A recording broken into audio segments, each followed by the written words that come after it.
আসসালামু আলাইকুম বন্ধুরা।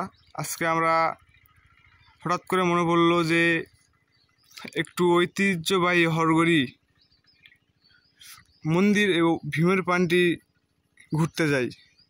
এজন্যই চলে আসলাম বৈকালে একটু পরিদর্শন করার জন্য।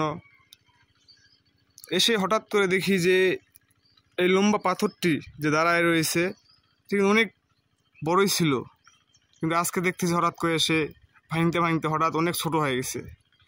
আর আরেকটি আশ্চর্য কথা যে একটি আশ্চর্য কথা, এই পাথরের গায়ে কিছু লেখা খনন করা রয়েছে, যে লেখাগুলো আজ পর্যন্ত কেউ একটি লাইন শুদ্ধভাবে পড়তে পারে নাই। লেখাগুলোই আমি আপনাদেরকে আজকে এখানে দেখাবো। যদি আপনারা কেউ এই লেখাগুলো ধরতে পারেন বা কোনো বাক্য উচ্চারণ করতে পারেন তাহলে আমার কমেন্টে জানাই দিবেন। আর যারা যারা হরগড়ি পরিদর্শন করতে আসছেন তারা তো অবশ্যই জানাবেন। তো এই যে দেখেন লেখাগুলো, এই যে এগুলো পাথরের উপরে খনন করে লেখা রয়েছে, অনেক কয়টা লাইন রয়েছে। এই যে এখানে লেখা রয়েছে 1786, হয়তো 1786 সালে এটি এখানে রোপণ হয়েছিল হয়তো। এখন কীভাবে হয়েছে বা কেমনে হয়েছে আজ পর্যন্ত কেউ জানতে পারে নাই। তো লেখাগুলো আমি আপনাদেরকে দেখাতেছি, লেখাগুলো দেখবেন মনোযোগ সহকারে। যদি কোনো অক্ষর বা কোনো বাক্যকে ধরতে পারেন তাহলে কমেন্টে অবশ্যই জানাবেন।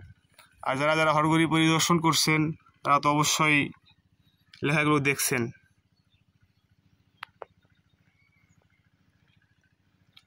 আমার ফোনের ক্যামেরা তেমন একটু ভালো না, এই জন্য একটু যেমন পারছি সেভাবে আপনাদেরকে দেখানোর চেষ্টা করছি।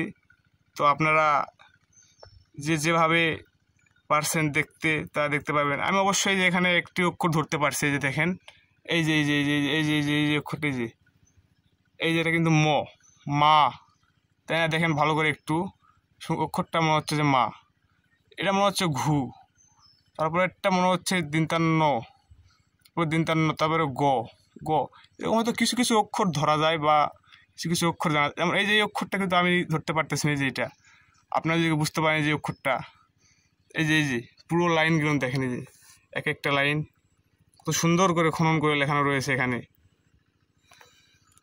তো দর্শক বিন্দুরা, আজকের জন্য ছিল এইটুকুই। যদি আপনারা কেউ লেখাগুলো ধরতে পারেন বা খুব দেখার ইচ্ছা থাকে কারো, তাহলে চলে আসবেন আমাদের নওগাঁ জেলা ধামরাট থানা মঙ্গলবাড়ি বাজার হরগড়ি ভীমের পানটি।